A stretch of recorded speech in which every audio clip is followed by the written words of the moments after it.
এক মুহূর্তের অসাবধানতায় ডেকে আনতে পারত বড় বিপদ। তবে সৌভাগ্যবশত বড় দুর্ঘটনার হাত থেকে রক্ষা পেল একটি পরিবার। ঘটনাটি রবিবার দুপুরে বিশালগড়ের মুড়াবাড়ি এলাকায়।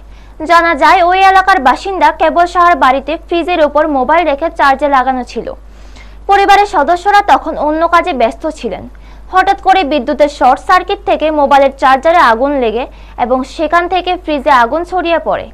মুহূর্তের মধ্যে আগুন ছড়িয়ে পড়ায় ঘরের ভিতরে আতঙ্কের সৃষ্টি হয়। পরিবারের সদস্যদের চিৎকারে আশেপাশের লোকজন ছুটে আসে এবং সঙ্গে সঙ্গে খবর দেওয়া হয় দমকল বিভাগে। খবর পেয়ে দমকলের একটি ইঞ্জিন দ্রুত ঘটনাস্থলে পৌঁছে আগুন নিয়ন্ত্রণে আনে। এই ঘটনায় ফ্রিজটি সম্পূর্ণ পুড়ে গেলেও বড় ধরনের দুর্ঘটনা থেকে অল্পের জন্য রক্ষা পায় কেবল সাহার পুরো পরিবার। আগুন লাগার খবর এলাকায় ছড়িয়ে পড়তে স্থানীয় বাসিন্দাদের মধ্যে ব্যাপক আতঙ্ক ছড়িয়ে পড়ে। ব্যুরো রিপোর্ট, নিউজ তৎকাল 24। ঘটনা হচ্ছে ফ্রিজ লাগা রাখছে, ফ্রিজের ভিতরে ধরো এই ধরো কারেন্টের তারটা তো বোটের ভিতরে মোবাইল চার্জটা দেয়, তো এইটার তারটা এইটার উপরে দেয়ছে, তো এইটার থেকে মনে সরে এসে লাগিয়ে আসলো আর কি, লাগিয়ে গেছে গাইতে। মানে আগুন লাগছে নাকি?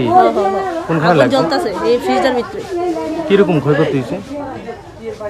ওই তো ফ্রিজটা বুঝতে যায়, তো কাগজপত্র আছে এটার উপরে, ভিতরে কোনো লাগছে আর এমনি তো কিছু করতে। ফ্রিজে ঘরে আসতো আমরা? হ্যাঁ হ্যাঁ।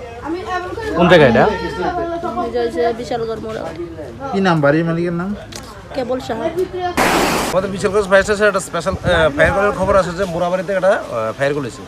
তো আমরা সঙ্গে সঙ্গে খবর পর এখানে আইলাম, আইয়া দেখলাম যে একটা কেবল সরকার, কেবল সাহাত এটার নাম, ওনার বাড়িতে একটা ফ্রিজের মধ্যে আগুনটা ফায়ারটা হয়েছে আর কি।